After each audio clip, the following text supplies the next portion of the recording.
تم نے تعلیم کو پڑھنا پڑے گا اس طرح کہ آپ اس تعلیم کے ذریعے سے اللہ کو پہچانیں۔ آپ سائنس میں غور و خوض کیجئے، غوطہ لگائیے، اس میں اس کی تہ میں جائیے، بڑے بڑے سم حل کیجئے، لیکن ہر ایک کے پیچھے اللہ کا نام ہو، اللہ کی عظمت ہو، اللہ کی بڑائی ہو، اللہ کی کبریائی ہو۔ آپ سمندر کی تہ میں جا کر کچھ ہیرے جواہرات نکال رہے ہیں اور اس پر سرچ کر رہے ہیں، اس سے آپ کے دل میں اللہ کی عظمت بیٹھے، اللہ کی کبریائی آئے۔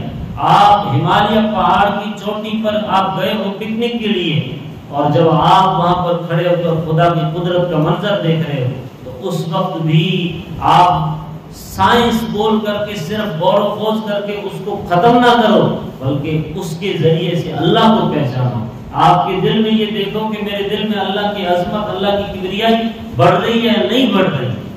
آپ درخت کا ایک پودا لگاؤ، بچوں کو جب اسکول میں سمجھاتے ہو کہ یہ پلانٹ اس طرح وجود میں آتے ہیں، آپ ان سے جھاڑ منگاتے ہیں، پیڑ پودے منگاتے ہیں، گملے منگاتے ہیں، اس وقت ان کو اس سائنس کے ساتھ ساتھ خدا کی عظمت پڑھائیے کہ اس دانے کو زمین کے اندر جانے کے بعد گلا کے سڑا کے جو کمپل نکالتا ہے، اس میں انسان کا کوئی رول نہیں، انسان تو صرف پانی ڈالتا ہے، وہ پانی کون دیتا ہے؟ خدا دیتا ہے۔ پھر اس دانے کو پھاڑنا یا پھلانا یا ختم کر دینا یا وجود میں نہیں آنا، یہ سب کچھ اللہ کے ہاتھ میں۔ اللہ کیسے وجود میں لاتا ہے؟ ان اللہ خالق الحب والنوى، گٹھلیوں کو پھاڑتا کون ہے؟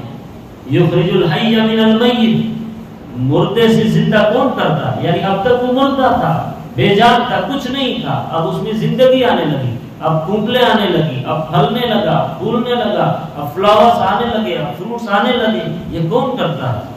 اس سے آپ اللہ کی عظمت پڑھائیے، اللہ کی عظمت دل میں بٹھائیے۔ یہ وہ تعلیم کا ایک نہج تھا، نبوی نہج، تعلیم کا نبوی نہج، تعلیم کا نبوی طریقہ، جس کو امت آج بھلا بیٹھی۔ صرف کسی نے مدرسہ پکڑا تو بس اس کو پکڑ کے بیٹھ گیا، کسی نے اسکول پکڑا تو کالج میں چلا گیا، یونیورسٹیز میں چلا گیا، اور پھر چاند پر چلا گیا اور اس نے ہوائی جہاز اڑا دیے، لیکن اس سے دور ہو گیا، یہ اس سے دور، یہ اس سے دور۔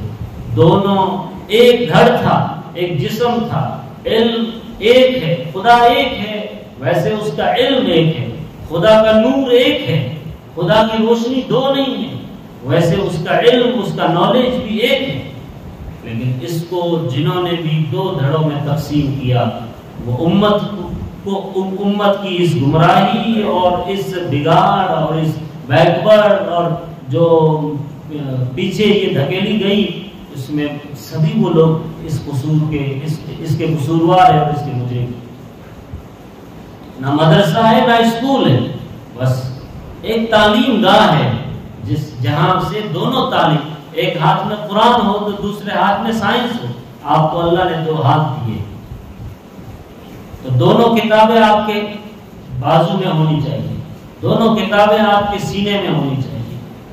یہ وہ علم نبوی تھا اور نہج نبوی تھا جس کو ہم بلا رہے ہیں۔ یہ ایک دوسرا پیغام آج کے دور میں، اور جب ہم نے اس کو نہیں سمجھا، مدرسے والے عقائد پر بہت محنت کی، آج ممبر پر دیکھو مدرسے والے ہیں، محرابوں پہ دیکھو مدرسے والے ہیں، کوئی تنظیم ایسی نہیں ہے، کوئی ڈپارٹمنٹ ایسا نہیں ہے جہاں مدرسے کا کوئی طالب علم سمجھا نہیں رہا ہو، کوئی دعوت کا کام، تبلیغ کا کام، کوئی جماعت کا کام ایسا نہیں ہے جہاں کوئی مدرسے کا طالب علم ان کا امیر نہ ہو۔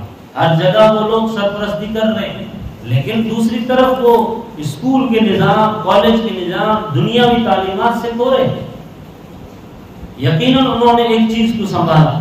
ایک طرف دیکھیے دوسرے لوگوں کو جو کالج یونیورسٹیز میں پڑھے، آج دیکھیے کتنے بچے روزانہ مرتد ہو رہے ہیں، کتنے بچے روزانہ شرک میں مبتلا ہیں، کتنے بچے سنائی دیتا ہے، خبریں آتی ہے کہ فلاں بچیاں مرتد ہو گئی۔ یہ کیوں ہو رہی؟ اس لیے کہ ان کو ہم نے نبوی نہج نہیں دیا، نبوی تعلیم کا وہ طریقہ کار نہیں دیا۔ تو ظاہر ہے آپ آگ میں جھونکو گے تو جلیں گے، آپ دھوئیں میں جاؤ گے تو وہ دھبے، آپ کے کپڑے کالے ہوں گے۔ یہ ہو نہیں سکتا۔ آپ نے ایک بچے کے ہاتھ میں سائیکل دی ہے اور اس کو بریک نہیں ہے، اس میں کنٹرول نہیں ہے، اس میں وہ سسٹم ہی نہیں ہے یا اس کا گیئر ٹوٹا ہوا ہے، تو ظاہر ہے آپ نے شروع تو کروا دی، ظاہر ہے وہ کہیں جا کر کھڈے میں گرے گا، کوئی کھائی میں گرے گا، پھر چوٹیں لگے گی، پھر نقصان ہوگا، یہی معاملہ ہے۔